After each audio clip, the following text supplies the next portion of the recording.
Toastmasters, fellow Toastmasters, and most welcome guests. My name is Cece, and I'm a former U.S. Marine. I also do a lot of photography in the area. But what most people don't know about me is that I'm also a former inmate. And whenever I say that, I get knocked in the back of the room, and people go, "What did she say? Did she say inmate?" No, I said inmate. Because back in my late 20s, I made some bad decisions. And those decisions lasted about 3 or 4 years. And for my part in a drug conspiracy, I was sentenced to 2 years in federal prison. And then one day, it just happened to be April 1st, they opened the door and they said, "Go with God. You're released." And I was like, what? It's April Fool's. Are they playing a joke on me?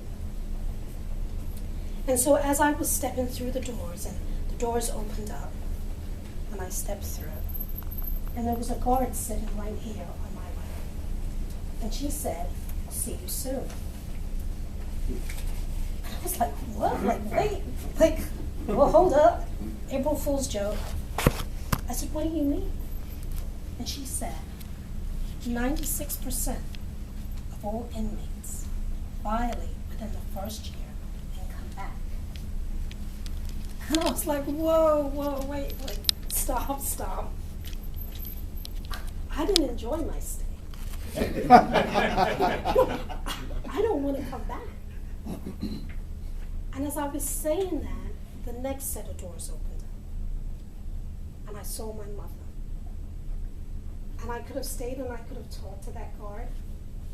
But I was like, I started walking towards my mother.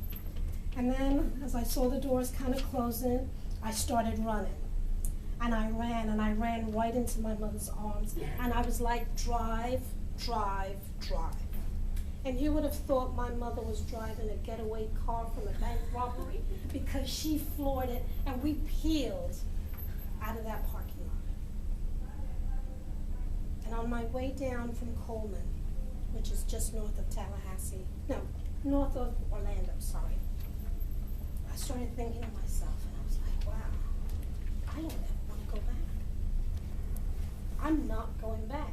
I am not going to be part of that 96%. And so when I came home,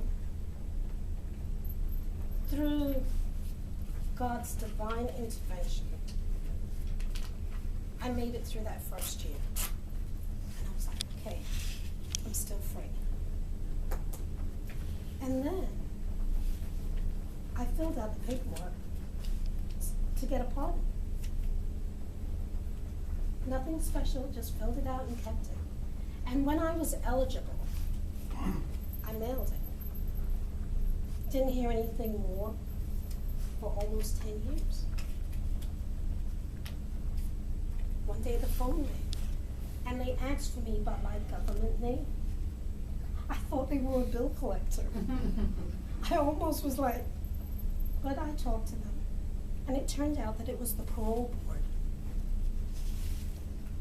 They were reviewing my case. Next thing I know, I got a pardon from the governor of Florida.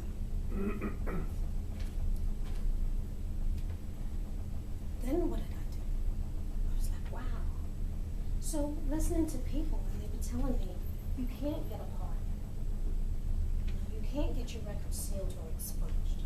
And once that you've been arrested and convicted of a crime, that your life is over. And so now, I started thinking, what do I do? I started going back into the prisons and the drug rehabs and explaining to other inmates exactly what those terms mean. What does it mean when you get your record sealed or expunged or pardoned? How does it change your life? And so now, the joke is, I go back to prison all the time. But I get to leave. So that is my very short